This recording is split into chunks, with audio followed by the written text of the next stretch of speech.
Hello बच्चों, let's see the question. So the question says identify A to F in the sectional view of a chloroplast showing the different parts. A to F labeling हमें identify करनी है कौन कौन सी है.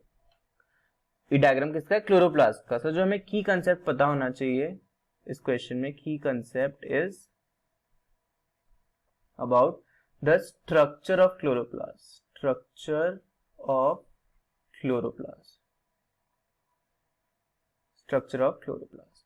हमें क्या क्या पता है स्ट्रक्चर ऑफ क्लोरोप्लास्ट के बारे में? बहुत ब्रीफली हम देख लेते हैं, फिर हम आइडेंटिफाई करेंगे. पहला, इसकी दो मेम्ब्रेन होती हैं. डबल मेम्ब्रेन बाउंड स्ट्रक्चर तो दो मेम्ब्रेन होती हैं. कौन कौन सी? आउटर मेम्ब्रेन और इनर मेम्ब्रेन. और हमें एडिशनल ये इन्फॉर्मेशन भी पता है कि जो इनर मेम्ब्रेन होती है वो रिलेटिवली लेस परमिएबल होती है. ओके. और इसमें कुछ फ्लैटेंड मेम्ब्रेनस स्ट्रक्चर्स होता है जिन्हें हम थाइलाकॉइड्स कहते हैं. थाइलाकॉइड्स कैसे होते हैं? फ्लैटेंड मेम्ब्रेनस सैक्स होते हैं. फ्लैटेंड होते हैं. फ्लैटेंड मेम्ब्रेनस सैक्स होते हैं. फ्लैटेंड सैक्स जैसे होता है.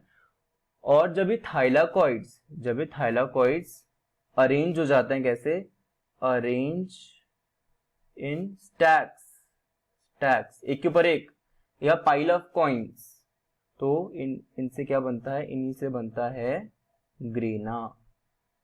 इन्हीं से बनता है ग्रेना. ग्रेना कैसे बनता है? जब थाइलाकॉइड्स एक के ऊपर एक अरेंज हो जाते हैं इन स्टैक्स और piles of coins, it forms grana.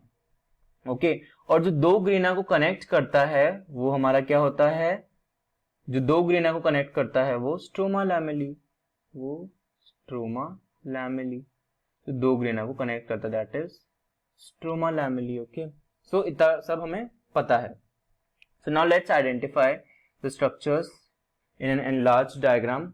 So start with labeling A. A क्या बता रही है? A बता रहा है बाहर की मेम्ब्रेन को. हम पता है क्लोरोप्लास्ट में दो मेम्ब्रेन होती है, बाहर की, एक की अंदर वाली मेम्ब्रेन होगी. बाहर की मेम्ब्रेन क्या होती है? Outer membrane. It is the outer membrane. Outer membrane. जो B है वो क्या होगी? अंदर की मेम्ब्रेन बता रही है. B is the inner membrane.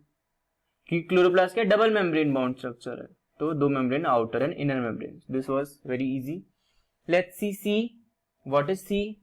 सी क्या है? ये पूरा, ये एक सिंगुलर क्या है? This single is a thylakoid. ये पूरा एक थाइलाकॉइड है. अब बहुत सारे थाइलाकॉइड जैसे स्टैक में अरेंज हो गए, पाइल ऑफ कॉइन्स. हमें पता है इसको हम क्या बोलते हैं. जब बहुत सारे थाइलाकॉइड स्टैक में अरेंज हो जाता है तो पूरे स्ट्रक्चर को हम क्या बोलते हैं? It is known as grana. C is grana. Let's see labelling D. D क्या है? ये एक सिंगल मेम्ब्रेनस फ्लैटेंड सैक. क्या होता है? थाइलाकॉइड. अभी भी हमने देखा थाइलाकॉइड. और जब ये अरेंज हो जाता है स्टैक्स में तो उसको हम ग्रेना कहते हैं. D is thylakoid. What is E? E क्या है? ई एक स्टोमा में ऐसी ये ट्यूब्यूल है. ट्यूब्यूल तो हमें पता है ट्यूब्यूलर स्ट्रक्चर क्या होती है? दो ग्रेना को जो कनेक्ट करती है, दैट इज, अभी भी हमने पढ़ा था, that is stroma lamellae. Stroma lamella is a tubular structure that connects grana, that connects different thylakoids of grana. तो grana के thylakoids को connect करती है stroma lamella. और जो F है finally, what is F? This F. F क्या है? इनर मेम्ब्रेन के अंदर जो फ्लूइड है पूरा वो F है. हमें पता है इनर मेम्ब्रेन के अंदर जो फ्लूइड है उसको हम स्ट्रोमा बोलते हैं. F is stroma. Okay.